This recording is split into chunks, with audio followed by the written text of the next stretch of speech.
दियो हो तो मैं तो लोग तो महाराज कभी काऊ घर में अलग बात हो तो ना है, बोले सच्चिदानंद भगवान की जय। हाँ?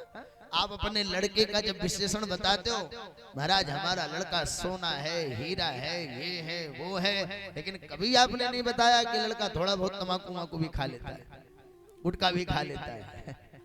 कभी बताया आपने? नहीं। अच्छा, कपट ने ही बाद में क्या किया, परिवार में विखंडन कर दिया।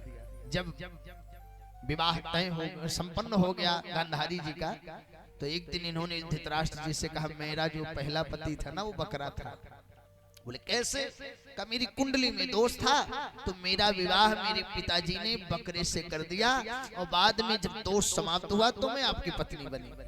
धृतराष्ट्र ने कहा, मेरे साथ इतना बड़ा छल, जाकर के अफगानिस्तान गांधार में चढ़ाई कर दिया, अपने 100 सालों को अपने ससुर को बंदी बना लिया, और एक व्यक्ति को 10 ग्राम अन्न देते थे खाने के लिए। अब सोचो, इतनी बड़े बड़े शरीर वाले का पेट 10 ग्राम अन्न से भरेगा क्या? तो सबने एक योजना बनाई कि अपने छोटे वाले बेटे को भरपेट भोजन दिया जाए। धीरे धीरे सब मरने लगे, एक जीवित रहा। जब वह अपने पिता के पास गया, पिता की श्वास चल रही थी, अभी कुछ देर के बाद पिता का श्वास रुक जाने वाला है।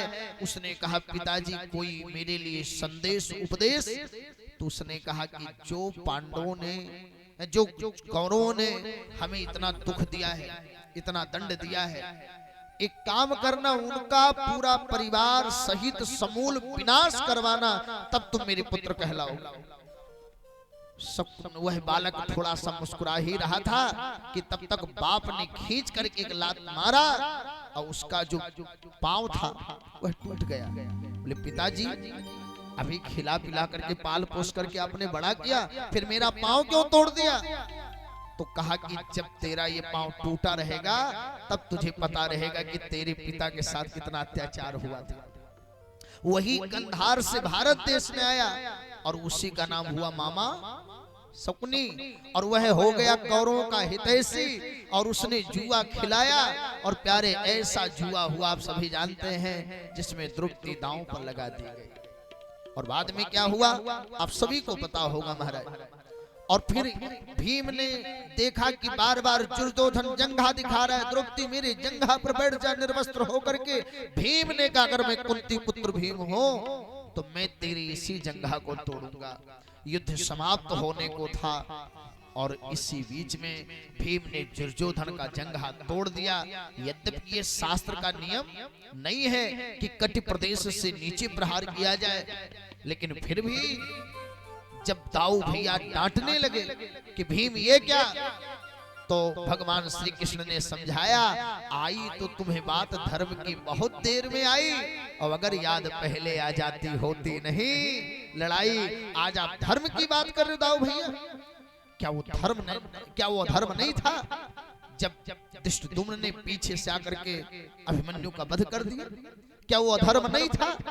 जब 20 सभा में द्रौपदी को निर्वस्त्र किया जा रहा था, अब तुम चुप ही रहो तो ठीक होगा। बोले सच्चिदानंद भगवान की जय।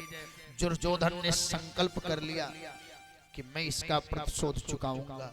अश्वत्थामा आया, अश्वत्थामा ने सारी बात पूछी। दुर्योधन ने कहा, भैया मेरे पांव में मुझे जो पीड़ा हो रही, इसका तनिक भी मुझे कष्ट नहीं। कष्ट इस बात का है कि पांचों पांडव सुरक्षित कैसे हैं। एक का अगर शीश ला करके मुझे दिखा देता तो मैं तुझे अपना मान लेता। गया, पांचों पांडव सो रहे हैं। भगवान श्री कृष्ण बार बार जग करके रक्षा करते। अर्जुन ने कहा, भैया कन्हैया तो नींद ना आ रही है? बोले, आ रही है, लेकिन जब मेरा भक्त संकट में होता है और मेरे भरोसे सो रहा होता है तो मैं पूरी रात सो नहीं पाता, क्योंकि उसका भरोसा टूट जाएगा, विश्वास उठ जाएगा। अर्जुन, अगर तुम चाहते हो कि मैं सो जाऊं तो इस स्थान का परिवर्तन कर दो। लेकर के गए। कहते हैं ना कि जो प्रभु का दास है उसे कोई मार नहीं सकता, और प्रभु जगन्नाथ का भक्त जगत में हार नहीं सकता। जिसके रक्षक हैं भगवान उसे कोई मार नहीं सकता, और प्रभु जगन्नाथ का भक्त जगत में हार नहीं सकता। आज भगवान रक्षा करने वाले हैं। सीम की चाप सकई कोई तासो, बड़ रखवार रमापति जासु, कौन उसको मिटा सकता है प्यारे। और आज जैसे द्रौपदी के बच्चे उठे, मैया कल सुबह मुझे मेला ले जाएगी, मेरे लिए वस्तु खरीदेगी। हाँ हाँ लाला, अब सो जाओ सो जाओ सो जाओ। क्या पता था माँ को कि बच्चों की अंतिम रात्रि है। जैसे बच्चे सोए, अश्वत्थामा आया और आकर के उसने शीश काटा और पांचों का शीश ले जाकर के दुर्योधन को दिखाया। दुर्योधन ने शीश दबाया। सच सच बता अश्वत्थामा, ये अर्जुन का शीश है, ये भीम का शीश है? तू झूठ बोलता है, क्योंकि अर्जुन का भीम का शीश इतना कमजोर नहीं जो दबाने पर फूट जाए। तूने निश्चित ही कोई निंदित कर्म किया है। और प्यारे, उपाहरद विप्रेमेव तस्य जुगुप्सितम कर्म विगरहयन्ति, श्रीमद् भागवत के प्रथम स्कंद के 7वें अध्याय के 4थे श्लोक में लिखा है कि निंदित कर्म का निंदा दुर्योधन ने भी किया। और दुर्योधन ने कहा, आज तक मुझे कोई मारने वाला पैदा नहीं हुआ। न कृष्ण का सुदर्शन चक्र मुझे मार सकता था, न अर्जुन का गांडीव धनुष मुझे मार सकता था, न भीम का गदा मुझे मार सकता था। लेकिन आज मैं मरूंगा और मेरी मृत्यु का कारण अश्वत्थामा केवल तू बनेगा। क्यों? क्योंकि जिस वीरता से मैंने युद्ध लड़ा, आज कायरता से तूने जाकर के उन छोटे छोटे दुधमुहे निरपराध बच्चों को तूने मार दिया। दुधमुहे नहीं थे, निरपराध थे, उनको मार दिया। और आज समाज में मेरी बहुत अपकीर्ति होगी। और इतना कह करके दुर्योधन ने अपने श्वास को रोक लिया, मृत्यु को प्राप्त हो गया। अच्छा, द्रौपदी रो रही है, अरे अश्वत्थामा क्या बिगाड़ा था मेरे बच्चों ने? कम से कम इन्हें जाग करके एक बार भगवान का नाम तो ले लिए दिया होता, एक बार नाम ले लेते तो कम से कम ये मुक्त हो जाते। इन्होंने समाज नहीं देखा, उसके पहले ही तूने इनका दीपक बुझा दिया। तो बहुत रो रही थी। भगवान श्री कृष्ण आए, बहन मत रो मत रो, आया है सो जाएगा राजा रंग फकीर। बोले भैया एक बात बता, अगर तूने पांडवों को बचा लिया तो अपने भांजों को क्यों नहीं बचाया? भगवान कहते कर्मणो हा विमोधम्यम बोधम्यम च विकर्मणा अकर्मणस्य बोधम्यम गहना कर्मणो गति। मार्कंडे पुराण की कथा है, जब विश्वामित्र जी महारानी तारा को घसीटते हुए ले जा रहे थे बिकने के बाद, उस समय महाराज रोते रोते हरिश्चंद्र जी की आंखें भर गई थी। ये विष्णुदेव थे आपके बच्चे, और ये देख करके विश्वामित्र जी को हंस दिए, ये महात्मा है, अरे इसका तो मुंह देखना पाप है। और उसी समय विश्वामित्र जी ने श्राप दिया था, जहां जन्मोगे एक साथ जन्मोगे और पूरे संसार की व्यवस्था न देख पाओगे, उसके पहले ही मार दिए जाओगे। बहन, उस संत के श्राप के नाते में कुछ नहीं कर पाया। इतने में अर्जुन आए और अर्जुन ने धनुष पर बाण चढ़ाया और जाकर के बांध करके लेकर के अश्वत्थामा को आए। और जैसे आए, आप बताइए द्रौपदी जैसा क्रोधी पूरे महाभारत में कोई पात्र है क्या? बोलिए, द्रौपदी माता जैसी क्रोधी पात्र कोई नहीं है। आप विचार करना, जब दुशासन ने द्रौपदी का हाथ पकड़ा, उसके बाद कभी द्रौपदी मां ने अपना केस नहीं बांधा। श्री कृष्ण ने कहा कि द्रौपदी अपना केस क्यों नहीं बांध रही? कहा मैं उसी दिन अपने केस को बांधूंगी जब दुशासन का रक्त मेरे शीश पर गिरेगा, उसी समय मैं अपना केस बांधूंगी। और एक बात ध्यान दीजिएगा, भगवान का नाम है केशव। अगर किसी नारी के केस पर कोई हाथ डाल देता है, चाहे वह मामा कंस हो और चाहे वह दुशासन हो, भगवान उसको नाश करते ही है। और आज भगवान ने दुशासन की भुजा उखाड़ी, उससे जो रक्त गिरा, और तब जाकर के द्रौपदी मां ने अपने केस को गूथा। बोले सच्चिदानंद भगवान की जय। और प्यारे, आज वही क्रोध की देवी देखिए कितनी भावना में है, क्योंकि द्रौपदी जानते किसकी बेटी है? बोले अग्नि की बेटी है। द्रौपदी अग्नि की बेटी है, सीता धरती की बेटी है। सीता धरती जैसी सहनशील है और अग्नि के जैसी तेज युक्त माता द्रौपदी है। बोले सच्चिदानंद भगवान की जय। आज हाथ जोड़ करके कहती हैं, मुच्चिता मुच्चिता में सब ब्राह्मणों नितराम गुरु। ये गुरु जी का बेटा है। इसे मत मारिए, जिसके द्वारा आपने धनुर्वेद की शिक्षा ली, जिसके द्वारा आपने बड़े बड़े अस्त्र शस्त्र को चलाना सीखा, आज हमें तो लग रहा है कि साक्षात आज गुरुवे जी गुरुपुत्र के रूप में आकर के यहाँ विराजमान है। छोड़ दीजिए, छोड़ दीजिए। आत्मा वै जायते पुत्र, ये तो स्वयं साक्षात श्री गुरुदेव भगवान ही पुत्र के रूप में खड़े हैं। छोड़ दीजिए, छोड़ दीजिए। मुच्चिताम, मुच्चिताम। अब बेचारे अर्जुन घबराए, क्या करें? धर्मराज जी भी चाहते थे कि ये छोड़ दे। अच्छा, द्रौपदी और धर्मराज एक हो गए। भीम ने कहा एक बात बता दूं, आज मामला मेरे तक ना आया होता तो बात कुछ और होती, लेकिन अब मेरे तक ये मामला आया है तो मैं तो इसको मारूंगा ही।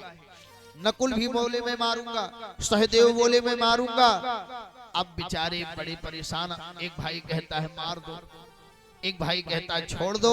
तब ये बेचारे भागे भागे श्री कृष्ण के पास गए, बोले प्रभु कुछ बोल नहीं रहे हो। भगवान ने कहा जब तक दो लोग बतिया रहे हो, तीसरा अगर उसमें जाकर के बोल दे तो मूर्ख कहलाता है। बोले सच्चिदानंद भगवान की जय। तो हम क्यों बोले?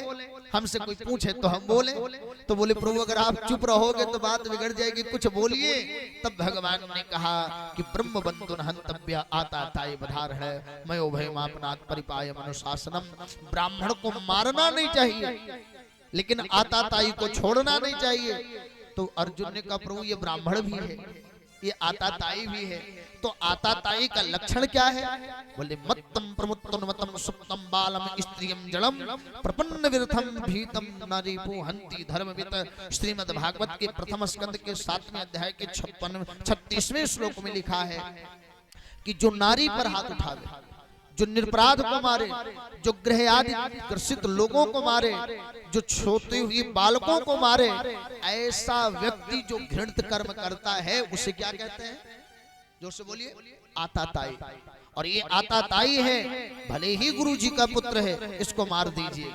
अगर तुम्हारी गुरु में निष्ठा है तो गुरु का ध्यान करिए, अगर भगवान की निष्ठा है तो भगवान का स्मरण करिए, लेकिन जैसे भी इसको मार दीजिए। आपने रामचरितमानस बहुत अच्छे ढंग से पढ़ा होगा, सुना होगा, वहां एक दोहा आया है, परम पुनीत न जाई तजी किए प्रेम बड़ पाप, प्रगट न कहत महेश कछु हृदय अधिक संताप, हृदय अधिक संताप। महादेव बेचारे परेशान हैं कि सती जी ने सीता का वेश बना लिया, ये मेरी पत्नी है, त्यागने लायक नहीं है, और सीता का वेश बना लिया है, रखने लायक नहीं है, तो अब करें तो क्या करें? तब शंकर प्रभु पद सिरुनावा, तब शंकर प्रभु पद सिरुनावा, सुमिरत हृदय राम अस आवा, सुमिरत हृदय राम अस। यह तन सती भेंट अब नाहीं, शिव संकल्प कीन मन माही। जब भगवान के ऊपर इन्होंने सारा भार छोड़ दिया तो मन से एक संकल्प उठा कि यह तन सती भेंट अब नहीं। भगवान ने कहा कि देखो वध दो प्रकार का होता है, एक सामाजिक अपमान कर दो तो भी व्यक्ति मर जाता है, और अगर उसको मार दो तो भी मर जाता है। संभावित कहे अब जस जाहो, मरण कोट दुख दारुण दाहो। किसी सम्मानित व्यक्ति का भी इस सभा में अपमान कर दीजिए तो समझ लीजिए वो क्या हो गया, मर गया। एक जगह में कथा कर रहा था, एक सज्जन अपनी बहू बेटों का बड़ा प्रशंसा कर रहे थे, हमारे बच्चे इतने लायक, गुरुजी इतने लायक, इतने लायक। और उन्होंने तब तक अपनी बहू से कहा बहू जरा एक गिलास पानी लाएगी। बहू ने कहा आपो दिन भर सठियाए रहते हैं, एक बार अपने उठ करके नहीं पानी ले पाते। वो बेचारी कुर्सी पर बैठे थे और सच में 1 महीने तक वो बेचारे 2 महीने तक कुछ नहीं बोले। रोज आते जाते, न पानी मांगते न भोजन मांगते।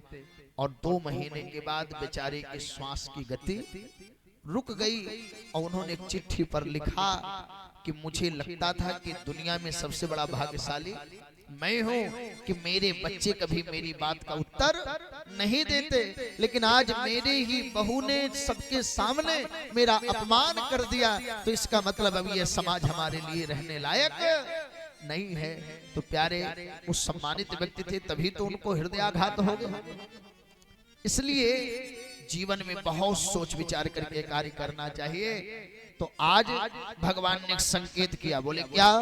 बपनम द्रविणादानम अस्थान निर्यापणम तथा एस ही ब्रह्म बंधूना बधो नान्योस्ति दैहिका।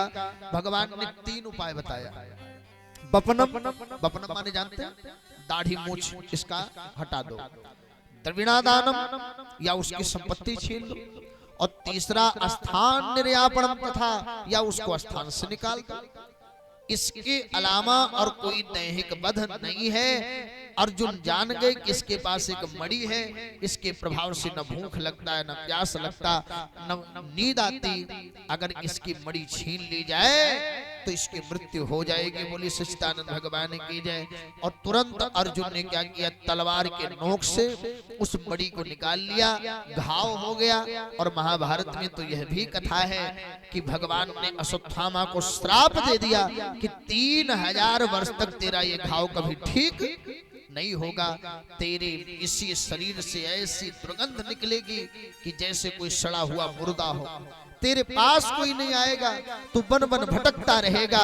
तूने मेरे सखी के 5 पुत्रों का वध किया है, इस नाते तेरा कोई मुंह नहीं देखेगा। और प्यारे आज भी अश्वत्थामा अमर है, लेकिन उसका कोई मुंह नहीं देखना चाहता। आज भी वह इतना सड़ा हुआ है, उसका मस्तक इतनी दुर्गंध आती है कि कोई उसके पास बैठता नहीं है। और इसके बाद अश्वत्थामा ने 6 बाण अनुसंधान किया। उत्तरा के गर्भ में एक बालक पल रहा था। सोच लिया कि अगर इसको मार दें तो पांडवों का जो बीज है वृक्ष रूपी, वह हमेशा हमेशा के लिए निर्वीज हो जाएगा। कोई इनको पानी देने वाला नहीं बचेगा, कोई इनका सेवा करने वाला नहीं बचेगा। ऐसा सोचकर किसने बाण चलाया। लेकिन प्यारे द्रौपदी की तरह माता उत्तरा नहीं है। इनको पता है कि संसार जब साथ नहीं देता तो समय केवल परमात्मा साथ देता है। जब द्रौपदी की साड़ी खींची जा रही थी तो द्रौपदी जी ने एक गलती कर दिया। क्या?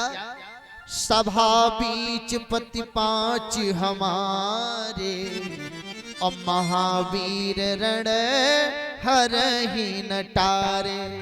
और उठ के भीम अवसि सुधि लई है और हम ही उघारी होने नहीं दई है। अभी जब मेरा 80,000 हाथियों का बल वाला पति भीम देखेगा तो आएगा और मुझे निर्वस्त्र होने नहीं देगा। लेकिन प्यारे 5 पति सभा में थे, सर झुकाए हुए बैठे थे। आधी साड़ी खींच गई। द्रौपदी ने सबके तरफ देखा, सबका सर झुका हुआ है। तब द्रौपदी को समझ में आ गया कि इसमें कोई मेरी रक्षा करने वाला नहीं है। तब द्रौपदी जी ने कहा, सर्वस हरेऊ बचेऊ एक बस ना और छो छुड़ावत आवत कसना।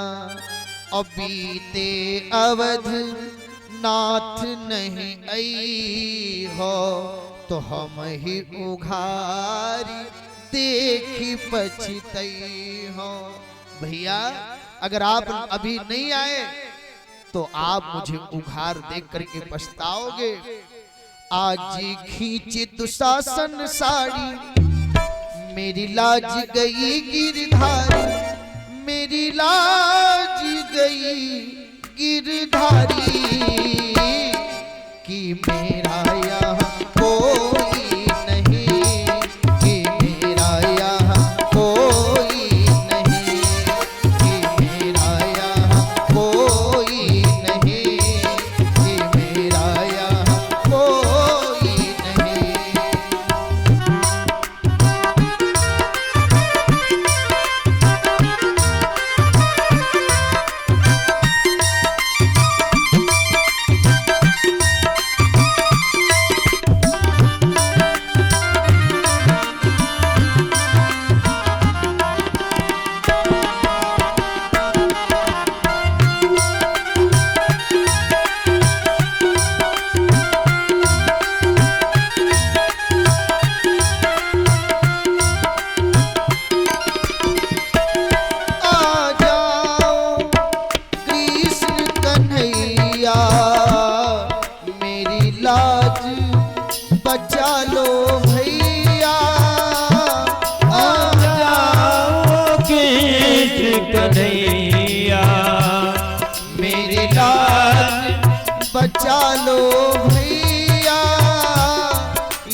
ये है तुमसे कहना, संकट में तेरी बहना, मेरी लाज गई गिरधारी, कि मेरा यहाँ कोई नहीं, कि मेरा यहाँ कोई नहीं, कि मेरा यहाँ कोई नहीं, कि मेरा यहाँ।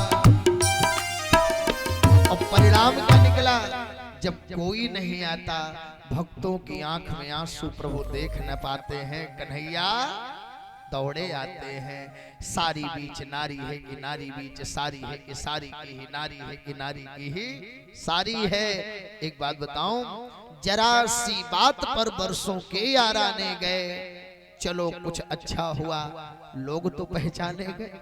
द्रौपदी समझ गई कि इसका मतलब कोई रक्षा करने वाला नहीं। दोनों लोगों ने गलती की। एक गजेंद्र ने, उसको भी परिवार पर बड़ा विश्वास था, लेकिन अंत में कह दिया कि कस्य माता पिता कस्य, कस्य भार्या सहोदर। वो भी समझ गया कि कोई बचाने वाला नहीं है। उसने भी अंत में भगवान का नाम लिया।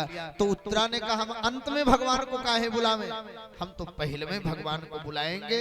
और तुरंत उत्तरा ने रोते रोते बड़े भाव से भगवान को पुकारा, प्रभु अगर आज आप नहीं आओगे तो मेरी लाज चली जाएगी। पाहि पाहि महायोगिन देव देव जगत पते, नान्यम तद्भयम पश्ये यत्र मृत्युम परस्परम। हे परमात्मा, जैसे कोई सांप किसी मेढक को पकड़ ले, मेढक चिल्लाता है कि कोई मुझे बचाएगा, कोई मुझे बचाएगा, और कोई मेढक से आकर के कहे भैया मैं हेल्प मी, तो बताओ जब वो खुद मृत्यु के मुख में है तो किसी की रक्षा कैसे कर पाएगा। ऐसे मेरे पांचों पति जब खुद मृत्यु के मुख में हैं तो क्या रक्षा कर पाएंगे। द्रौपदी ने सोचा। आज उत्तरा कह रही, जब आज मेरे परिवार के लोग इतने संकट में हैं तो मेरी रक्षा कौन करेगा। इस नाते परमात्मा अब केवल आप ही मेरी रक्षा कर सकते हैं। और भगवान आंसू नहीं देख पाते। उपधार्य वचस्तस्या भगवान भक्तवत्सल, जैसे भगवान ने द्रौपदी की आंख में आंसू देखा, दौड़ पड़े और दौड़ करके आए, क्योंकि भगवान ने श्रीमद् भागवत गीता के 18वें अध्याय के 66वें श्लोक में एक बहुत सुंदर घोषणा किया है। क्या? सर्वधर्मान परित्यज्य मामेकं शरणं व्रज, अहं त्वा सर्व पापेभ्यो मोक्षयिष्यामि मा शुचा। अगर ये भगवान ये ना करते तो बताओ विश्वास रह जाता किसी को, है? तब द्रौपदी उत्तरा भगवान के शरण में आई और भगवान ने अपना चक्र सुदर्शन चलाया। ऐसा लग रहा था कि गदार्थ चक्र गदा ही घूम रहा हो। भगवान बाहर आए, बिटिया अब तबीयत कैसी है? अब तबीयत कैसी है? अच्छा, अभी उत्तरा बोलने की रह गई तब तक कुंती मैया कहने लगी, कृष्णाय वासुदेवाय देवकी नंदनाय च नंद गोप कुमाराय गोविंदाय नमो नमः। प्रभु हम आपको समझ गए। नमः पंकजनाभाय, नमः पंकजमालिने, नमः पंकज नेत्राय, नमस्ते पंकजाग्रय। प्रभु हम आपको पहचान गए। आप कौन है? भगवान बोले कौन है? बोले नक्षत्र भूषणम चंद्र नारीणाम भूषणम पति सर्वस्याभूषणम जगतपति। आप तो पूरी विश्व के आभूषण हैं। भगवान बोले बुआ खाली प्रशंसा करती रहेगी कि कुछ मांगेगी भी, क्योंकि व्यक्ति प्रशंसा तभी बहुत ज्यादा करता है जब उसको कुछ मांगना होता है। एक जगह हम कथा कर रहे थे, एक सज्जन बोले गुरुजी आप जैसा संत आज तक हमने देखा नहीं। हमने कहा भैया हमारे अंदर ऐसी कौन सी गुण वाली बात आपने देख ली जो आप मुझे संत मान लिए? अभी तो हम सा नहीं बने, संत तो बड़ी दूर की बात। बोली सच्चिदानंद भगवान की जय। उन्होंने कहा नहीं नहीं गुरुजी आप जैसा आज तक। तो हमने कहा कोई आदेश? बोले गुरुजी जो चौकिया मिला है आपको, यह चौकिया हमको दे दीजिएगा। हमने कहा अच्छा अच्छा, तभी हम संत हैं। बोले सच्चिदानंद भगवान की जय। अच्छा, तो हमने सोचा लाओ परीक्षा बस इनको न दे, तब देखें। तो हमने चौकी लदवा लिया पिकअप में। हमारी इच्छा थी मैं दे दूं, भगवान के सामने झूठ नहीं बोलूंगा। लेकिन जब हम चौकी लदवा लिए और तब तक अपनी पत्नी से बोले लुटेरा है सब, डाकू हैं ये सब, साधु थोड़ी हैं, पावे तो घर द्वार बांध ले जाए। बोले सच्चिदानंद भगवान की जय। हमने कहा पिताजी इधर आओ। बोले क्या? हमने कहा ये जो चौकी है। अरे गुरुजी आप संत हैं, महात्मा, भगवान तो साक्षात धरती पर आ गए। बोले सच्चिदानंद भगवान ये दुनिया है। उसके मन का कार्य कर लो तो आप संत हो, अगर उसके मन के विपरीत गए तो फिर राधे राधे। भगवान ने कहा क्या चाहिए? अच्छा, कुंती का मांग हमारे जैसा आपके जैसा नहीं था। हम लोग तो कहते हैं सुख संपत्ति घर आवे, अगरबत्ती बेकार ना जावे, कपूर बेकार ना जावे, हमारा कुछ बेकार ना जावे, आवे बोलो। और अगर न आवे तो दूसरे दिन से मंदिर न आवे। क्या जाए, कुछ दिया ही नहीं भगवान ने। बोली सच्चिदानंद भगवान की जय। आज कुंती बुआ से भगवान ने कहा क्या चाहिए? तो बुआ ने कहा प्रभु अगर देना चाहते हो विपदहना संतो सस्वत तत्र तत्र जगत गुरो विपतो दर्शनम स्यात् पुनर्भव दर्शनम। एक विपत्ति दूर ना हो तब तक दूसरी विपत्ति आ जाए, दूसरी विपत्ति दूर ना हो तब तक तीसरी विपत्ति आ जाए, तीसरी विपत्ति दूर ना हो तब तक चौथी विपत्ति आ जाए। प्रभु हमारे जीवन में कभी विपत्ति समाप्त ना हो। बोले सच्चिदानंद भगवान की जय। और भगवान उसी दिन कुंती बुआ के पास रह गए। और फिर एक दिन भगवान ने सोचा कि भीष्म पितामह 58 दिन से बाण की सैया पर पड़े, चलो उनसे मिल लिया जाए। भगवान सबको लेकर के गए और जाकर के पहुंचे। भीष्म पितामह ने युधिष्ठिर को समझाया कि तुमने इनको मामा का बेटा समझा, मंत्री बनाया, दूत बनाया, सारथी बनाया, लेकिन इनकी महिमा को केवल 3 लोग जानते। बोले कौन कौन? अस्यानुभावं भगवान वेद गुह्यतमं शिव देवर्षि नारदं साक्षात् भगवान कपिलो नृपा। केवल 3 लोग इनकी महिमा जानते, या तो शिव जी, या तो कपिल जी, और या तो देवर्षि नारद। बाकी इनकी महिमा कोई नहीं जानता। अरे ये कितने बड़े कृपालु हैं जो ये मुझे दर्शन देने आए हैं। अच्छा बता, जरा विचार करिए, इससे बड़ा अनुग्रह और कौन होगा कि भीष्म पितामह उत्तरायण की प्रतीक्षा कर रहे हैं। आज उत्तरा के गर्भ में जाकर के, उत्तरा के गर्भ में पल रहे बच्चे की रक्षा करके बाहर जो आया हो, वो उत्तरायण स्वयं परीक्षित जी भीष्म पितामह जी के सामने आकर के खड़ा हो जाए। इससे बड़ी और कौन सी कृपा होगी?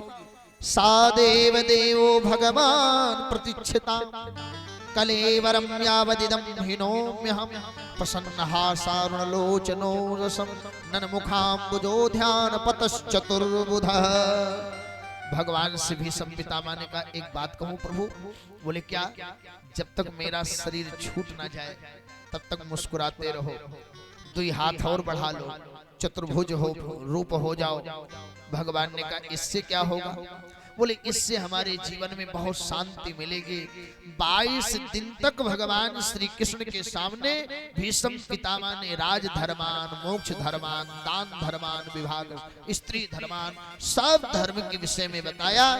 और इसके बाद बड़ी सुंदर स्तुति करके भगवान से बोले प्रभु अब मरते मरते एक बात कहना है। बोले क्या?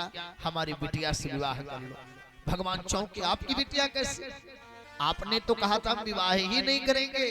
का सरकार हमारी जो बिटिया है ये रजोगुणी नहीं है, ये तमोगुणी नहीं है, ये सतोगुणी बिटिया है। बोले पढ़ाई लिखाई ठीक ठाक है? बोले महाराज इतनी सुंदर पढ़ी लिखी है कि बाप से मैं क्या बताऊं।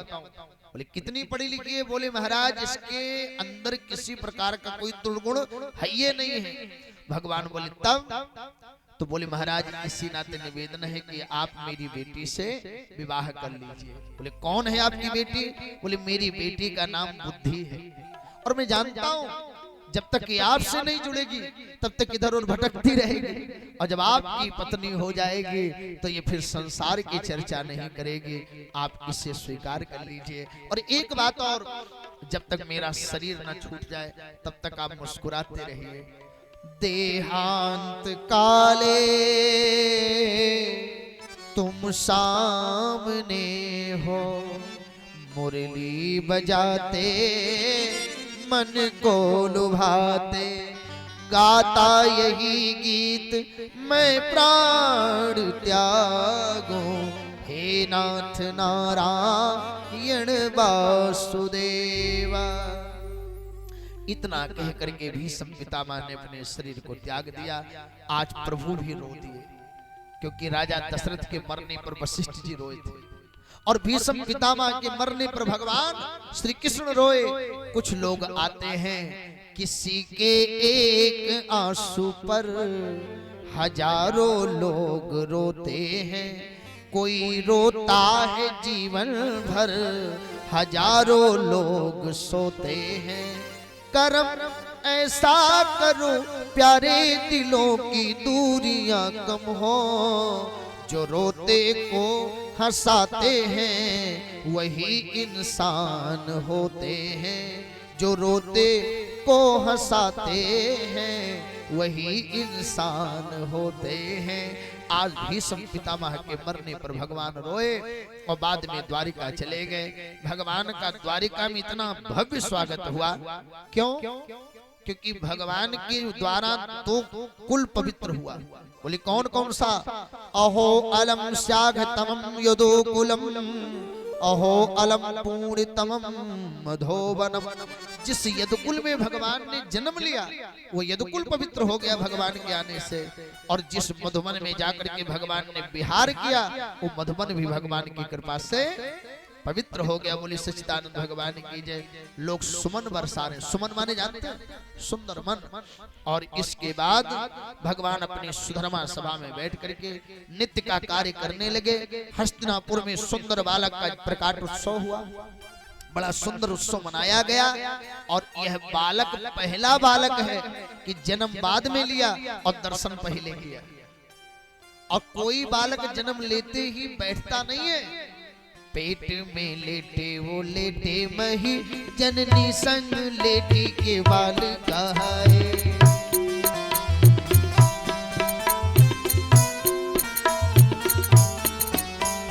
जवान भय युवती संग लेटे, लेटत लेटत उमरी गंवाए। क्षीर समुद्र को लेटन हारे को, समुद्र के लेटन हारे, ध्यान कब चित में नहीं लाए।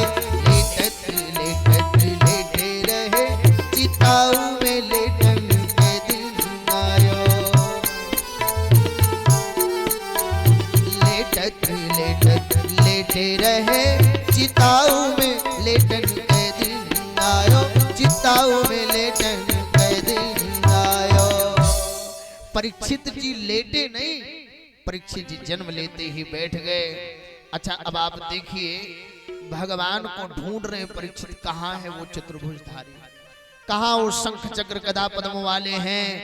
अच्छा इसी नाते सबका ये लेने लगे परीक्षा, और इसी नाते इनका नाम हो गया परीक्षित। बोले सच्चिदानंद भगवान की जय। परितः इक्षणः, यानी कि अच्छी तरह से सबको देखने का मतलब होता है परीक्षण। तो परितः इक्षणः, इसी नाते इनका नाम क्या हो गया? परीक्षित। अच्छा परीक्षा का केंद्र क्या था? बोले इनकी माता का गर्भस्थल, और वहां से निकल करके भी ये सबकी परीक्षा ही कर रहे हैं। और देखा जब कोई नहीं मिला उनके चेहरे जैसा भगवान के, तो जैसे ही भगवान आए उनको देख करके गदगद हो गए। भगवान ने सिर पर हाथ रखा और कहा आज से तुम्हारा नाम होगा विष्णु रात। विष्णु नारात है दत्त है इति विष्णु रात। और उसी दिन से ये परीक्षित हो गए। और जब परीक्षित हो गए तो आपको पता होगा ना, परीक्षित जी की दृष्टि बदल गई तो इनकी सृष्टि बदल गई। बोलिए सच्चिदानंद भगवान की जय। ब्राह्मणों ने इनका जनपत्री वाचन किया। पौत्र आपका जो सहस्त्रबाहु कितने होगा, अर्जुन कितने धनुधर होगा, धरती कितने सहनशील होगा, पितरों कितने क्षमावान होगा, शिव जी कितने वरदान देने वाला होगा, उदारता में रंतदेव कितने होगा, धर्म में याति कितने होगा, धैर्य में बलि के समान होगा, और भक्तों में प्रहलाद के समान होगा। लेकिन क्या, एक सर्प डस लेगा और इसकी मृत्यु हो जाएगी। और प्यारे इतना सुनते ही माता पिता बड़े परेशान हो गए। और जब परेशान हो गए, कुछ दिन के बाद परीक्षित जी को युधिष्ठिर जी ने राज्याभिषिक्त किया। पांचों पांडव हिमालय की तरफ निकल गए। और जब हिमालय की तरफ निकले, पांचों पांडव जाकर के भगवान की कृपा प्राप्त करने के लिए, इतने में देखा भी युधिष्ठिर जी ने कि नकुल गल करके मर गए। सहदेव गल करके मर गए, अर्जुन गल करके मर गए, भीम गल करके मर गए। अब एक अंगुली युधिष्ठिर जी की भी गल गई। उन्होंने पूछा मेरी अंगुली क्यों गल गई? बोले आपने अपने जीवन में एक छोटा सा झूठ बोला था, अश्वत्थामा। अब सोचो एक छोटे से झूठ के कारण इनकी अंगुली गल गई। अब करनौली वाले तो नहीं, लेकिन बाकी और जगह जो लोग झूठ बोलते हैं, ईमानदारी से बताएं उनके शरीर में क्या लगाया जाएगा? ग्रेनाइट पत्थर के नहीं। हाँ? द्रौपदी क्यों गल के मर गई? क्योंकि इसके पास भेद दृष्टि थी। अर्जुन को ज्यादा प्रेम, सबको कम प्रेम। सहदेव गल करके क्यों मर गए? इनके पास विद्युता का अभिमान था। महाभारत का जब युद्ध होने वाला था, तिथि निर्धारित कर दिया भीष्म पितामह ने। दुर्योधन ने कहा कि मैं भीष्म पितामह के द्वारा निर्धारित युद्ध तिथि को नहीं मानूंगा, सहदेव अगर कहेंगे तो मानूंगा। सहदेव ने देखा जब दोनों पक्षों के अनुकूल ग्रह नहीं है, जो अपने भुजा बल से जीत पाएगा वही बलवान बनेगा, वही विजेता बनेगा। तो सहदेव ने ऐसी तिथि निर्धारित की, दुर्योधन को सहदेव पर भरोसा है। और प्यारे सहदेव विद्या के कारण, नकुल रूप के कारण, अर्जुन गांडीव के अभिमान के कारण, भीम अपने भोजन के असंतुष्टि के कारण, और युधिष्ठिर जितन के झूठ के कारण गल गए। विचार करिएगा, हम जब भगवान की कथा में आवे 100 रुपए का नोट चढ़ावे चाहे न चढ़ावे, लेकिन एक दुर्गुण भगवान के चरणों में चढ़ा दीजिए, एक गुण लेकर के चले जाइए, यही आपकी कथा का सबसे बड़ा दक्षिणा हो जाएगा, यही कथा का सबसे बड़ा प्रसाद हो जाएगा। बोले सच्चिदानंद भगवान की जय। लेकिन आजकल लोग आते हैं, लिफाफा चढ़ाया, पैसा चढ़ाया, अरे हम कहते हैं एक बुराई तो भगवान के चरणों में त्याग करके चले जाओ कि आज से ये गलती दोबारा नहीं होगी। अब लोग गया जाते हैं तो जब अक्षय वट पर पिंडदान कर लेते हैं तो पंडा कहते हैं एक प्रिय वस्तु त्याग दो। कोई कहता गुरुजी हम गोभी त्याग दिए, हम परवल त्याग दिए, हमने फल त्याग दिया, हमने ये त्याग। अच्छा एक बात बताओ, ये आलू गोभी परवल लेके भगवान क्या करेंगे? है? क्या करेंगे इसको लेकर के? अरे त्यागना ही है तो अपने जीवन के कोई एक ऐसे दुर्गुण अक्षय वट के सामने त्याग करके आओ कि आज से ये दुर्गुण हमारे जीवन में नहीं आएगा। एक सज्जन तमाकू बहुत खाते थे, हम गया जी में कथा कर रहे थे, डॉक्टर राष्ट्रपाल महाथेरा बोध गया बिहार। तो हमने कहा कि एक काम करिए, इसी अक्षय वट पर आप अपना तमाकू त्याग दीजिए। वो गुरु बोले गुरुजी आज से हम आप ही को त्याग रहे हैं, आज से आप हमारे पंडित जी नहीं रहोगे। हमने कहा क्यों? अरे बोले आप भी दिमाग खराब करते, तमाकू जिस दिन नहीं खाएंगे हम मर जाएंगे। तो हमने कहा तो ये आलू गोभी प्याज त्यागने से भगवान नहीं मिलेगा। बोले सच्चिदानंद भगवान की जय। अच्छा कितने मजे की बात है, किसी को शुगर होगा तो शक्कर त्याग देगा, किसी को बीपी होगा तो नमक त्याग देगा, किसी को अगर टाइफाइड हो जाए तो चावल त्याग देगा। लेकिन वारे दुनिया वालों, जानने के बाद भी कि दुर्गुण है समाज में तमाम दोषों में, लेकिन अपने दोषों को नहीं त्याग पाते। तो चाहे नमक त्यागो, चाहे शक्कर त्यागो, चाहे मिठास त्यागो, चाहे चावल त्यागो, इससे भगवान मिलने वाला नहीं है। आए हो कथा में तो कम से कम एक बुराई त्याग करके जाओ। बोले भागवत भगवान की। कथा धीरे धीरे विश्राम की तरफ बढ़ रहा है। आज दूसरे दिन की भी कथा विश्राम थोड़ी देर में हो जाएगी, लेकिन आप लोगों को मैं बताऊं, आज पांचों पांडव जब आगे बढ़े, एक एक करके गलते रहे, एक विमान आया। बोले युधिष्ठिर जिस पे बैठ के चलो। युधिष्ठिर जी बोले क्षमा करना नहीं चल सकता। क्यों नहीं चल सकते? बोले इसलिए हमारे पूरे परिवार ने साथ नहीं दिया, ये श्वान आया है मेरे साथ, इसको त्याग करके मैं कैसे चला जाऊं।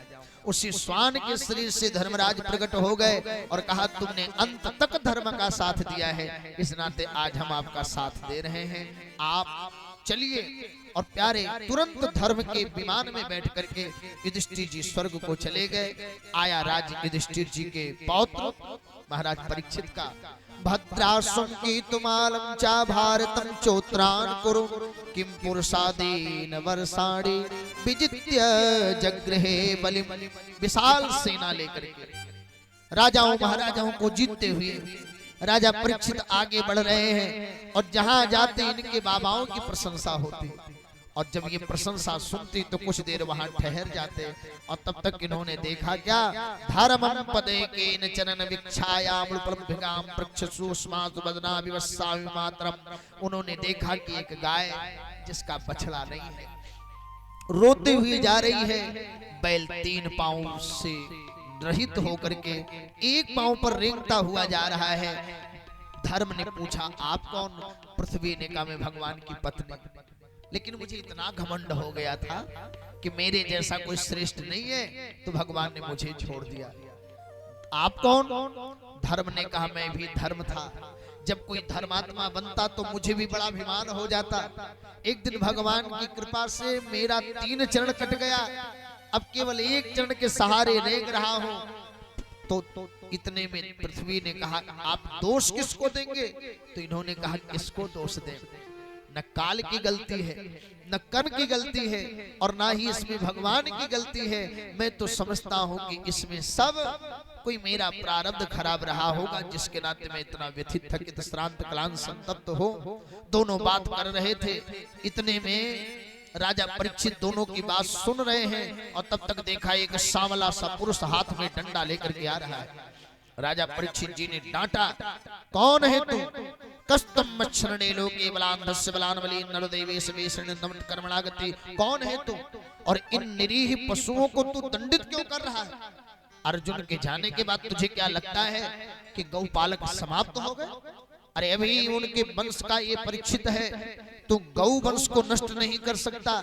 अभी मैं तुझे दंडित करता हूँ। और जैसे निकाला खड्ग, और जैसे खड्ग निकाला, कलयुग समझ गया कि अब तो मैं मर जाऊंगा।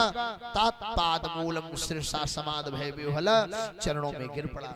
और जैसे चरणों में गिरा तो परीक्षित जी चूंकि सत्संगी हैं, उनको याद आ गया, शरणागत कहूं जे तजै निज अनहित अनुमान, तेनर पावर पाप में तिनहि बिलोकत हाँ। शरण में आए हुए को जो त्याग देता है उसको देखने में बहुत बड़ा पाप लगता है।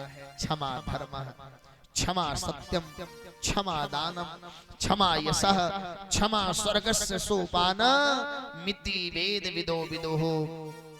क्षमा ही जीवन का सबसे बड़ा आभूषण है।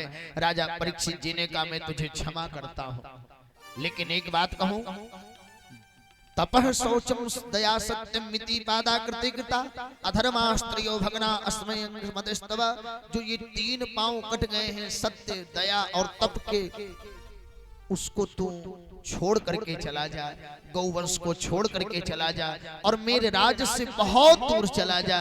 कलयुग ने हाथ जोड़ करके पूछा कहां चले जाए? जब पूरी पृथ्वी के एकमात्र सम्राट आप ही हो तो भाग करके जाएंगे कहां? तो राजा परीक्षित जी ने कहा हम तुझे 4 स्थान देते हैं। बोले कहां कहां? बोले अभ्यर्थियस्तदा तस्मै स्थानानि कलयो ददौ द्यूतम पानम स्त्रियः सूना यत्रा धर्माश्चतुर्विधा। श्रीमद् भागवत प्रथम स्कंद 17वां अध्याय 38वां श्लोक, जहां पर जुआ खेला जाता है। अच्छा, जुए में कलयुग किस रूप में रहता है? कपट के रूप में। अब अलग बात है कि करनौली में जुआ नहीं होता, इस नाते कलयुग यहाँ नहीं है। बोले सच्चिदानंद भगवान की। दूसरा स्थान दिया शराब। अच्छा, शराब का मतलब जानते हैं? शराब में कलयुग किस रूप में रहता? अभिमान के। अच्छा, शराब का बड़ा सुंदर नाम शराब। सा माने सड़ा दे, किडनी गुर्दा लीवर, और रामा ने रुला दे पूरे परिवार को, और बामा ने बर्बाद कर दे पूरे संपत्ति को। उसी का नाम क्या है? शराब। एक भैया की अंगुली कट गई तो बेचारे चिल्लाने लगे मेरी अंगुली कट गई। एक सज्जन बोले चुप रहो, शराब लगाओ ठीक हो जाएगा। बोले यार शराब लगाने से अंगुली का दर्द चला जाएगा? बोले हमारे पिताजी के पास 100 बीघे खेती थी, ट्रैक्टर था, द्वार पर हाथी थी, वो खाली मुंह से लगाए सब चला गया, तो तुम्हारा ये छोटा सा दर्द नहीं जाएगा? बोले सच्चिदानंद भगवान की जय। लगाओ देखो फायदा हो। शराब का दूसरा नाम है दारू। दा माने दांव पर, रूह माने शरीर। जिसको पीते ही नौजवान अपने शरीर को दांव पर लगा दे उसका नाम क्या है? दारू, और उसका तीसरा नाम है मदिरा। माँ माने मरघट, धीमा ने दिखाने वाला, रामा ने रास्ता, जल्दी मरघट कौन रास्ता पहुंचाएगा? बोले मदिरा। बोले सच्चिदानंद भगवान की जय। वाइन भी उसका नाम है। डब्लू माने होता है वेस्ट, आई माने होता है इनकम, और ई माने होता है इंड, और एन माने होता है नेचर। जिससे चरित्र नष्ट हो जाए, धन नष्ट हो जाए, जिसको पी करके उसी का नाम वाइन। बर्बाद कर रहा क्यों ऐ नौजवान जवानी, जिससे पी के झूमता है तेरे नाश की निशानी। और शास्त्र कहते हैं जिस घर में एक घूंट शराब पिया जाता हो, मांस खाया जाता हो, उस घर में 21 दिन तक आपका दिया हुआ जल, पुष्प, कोई भी वस्तु परमात्मा स्वीकार नहीं करते। वहां कभी परमात्मा प्रसन्न नहीं होते, देवता प्रसन्न नहीं होते, पितर प्रसन्न नहीं होते। लोग कहते गुरुजी इतना पूजा पाठ करते फिर भी दुखी रहते हैं। अच्छा एक बात बताओ, आपने मलहम पट्टी करवा लिया, थोड़ी देर के लिए आपका घाव सही हो गया, लेकिन अगर अंदर से वो सही नहीं हुआ है तो फिर जैसे तनिक भी खरोंच लगेगा, फिर वह क्या करेगा? दूसरा रूप ले लेगा। तो इसी नाते बाहर से मलहम और अंदर से दवाई। दवाई खाओगे तो अंदर से घाव सूखेगा, और मलहम लगाओगे तो बाहर से घाव सूखेगा। तो इसी नाते सत्संग की दवाई खाओ और भगवान की भक्ति का मरहम लगाओ, और तभी जाकर के समाज की तमाम दुर्गुणों से, रोगों से मुक्ति मिल सकती है। आज हर व्यक्ति कहता मैं हिंदू हूँ, गर्व से कहो हम हिंदू हैं। अच्छा हिंदू की परिभाषा क्या है? हिंसायाम दूयते चित्तम, जिसका कभी हिंसा के प्रति कोई भाव न हो वही क्या है? हिंदू। हर महीने में 5 संडे नहीं होते, स्वर्ग में ट्यूसडे मंडे नहीं होते। जो सच्चे हिंदू हैं, राम भक्त हैं, उनके थाली में मुर्गी और अंडे नहीं होते। और अगर मुर्गी अंडे घर में है तो या तो हिंदू कहलाना बंद कर दो, और या तो अंडा मुर्गी खाना बंद कर दो। बोले सच्चिदानंद भगवान की जय। बस खाली गमछा रख लिया भगवान और उत्पीड़न करना शुरू कर दिया किसी समाज का, चिल्ला करके बोले हम हिंदू हैं, हम। अरे काहे के हिंदू? जब आपके हृदय में किसी को देख करके पीड़ा हो तो समझ लेना आप हिंदू हो। जब आपके जीवन में गौ के प्रति, गंगा के प्रति, शास्त्र के प्रति, राष्ट्र के प्रति, संत के प्रति आदर भाव स्फुटित हो जाए तो समझ लेना कि आप हिंदू हो। केवल किसी को अपमानित कर देने मात्र से आप केवल हिंदू नहीं बन जाओगे। बोले श्रीमद् भागवत भगवान की जय। राजा परीक्षित आज जैसे ही कलयुग को बोले चले जाओ, कहा? जहां शराब पिया जाता हो। कलयुग में तुझे तीसरा स्थान देता हूँ, स्त्री। जहाँ काम की प्रबलता वहाँ चले जाओ, अथवा जहाँ हिंसा रजोगुण की प्रधानता वहाँ चले जाओ। कलयुग ने कहा सरकार आपने हमारा रूप देखा है ना, मेरा प्रभाव नहीं देखा। मेरा प्रभाव क्या है कि अगर मैं इस कलिकाल में चाहूँ तो भगवान से मिला सकता हूँ। बोले क्या गुण है तेरे अंदर?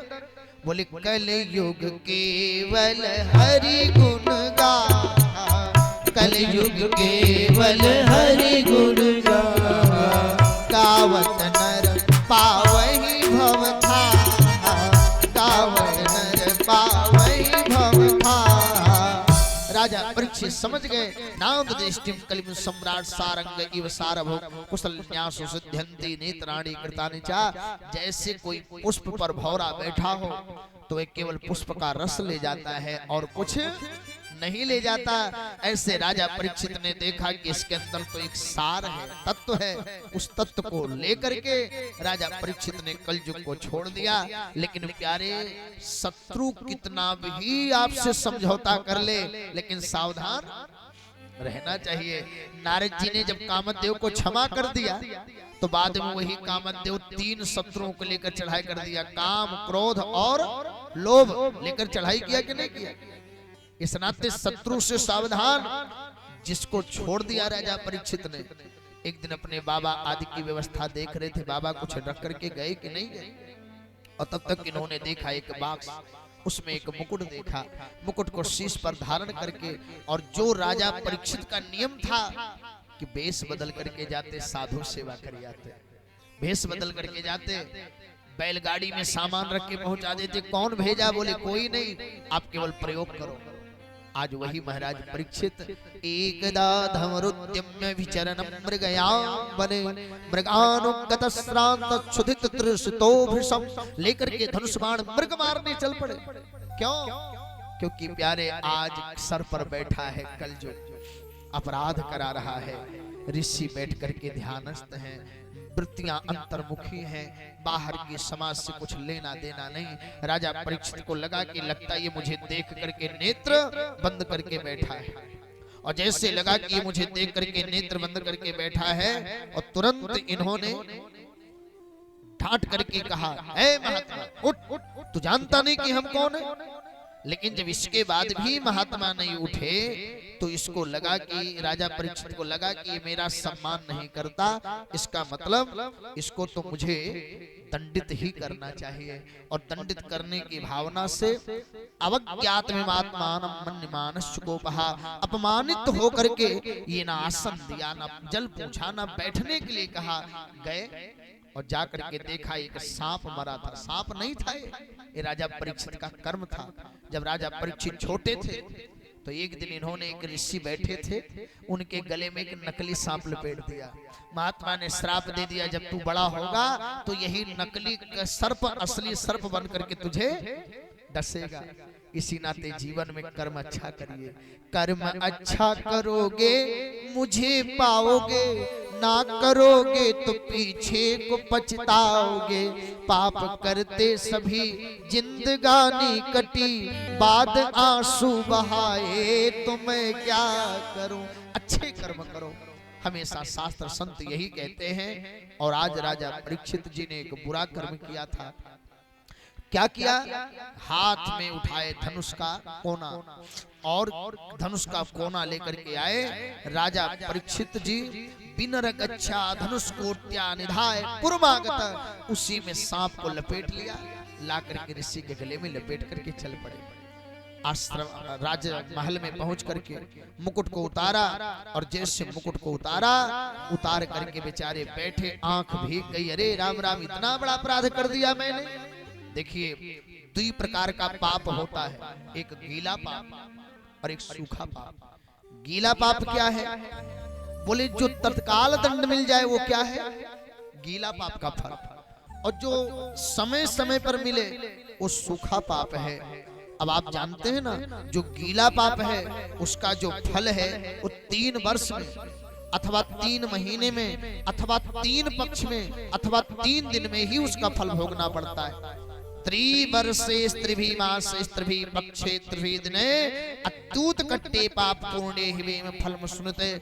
इस नाते कभी भी पाप नहीं करना चाहिए। राजा परीक्षित ने छोटा सा पाप कर दिया, मुकुट उतारे, आंखें भीग गई।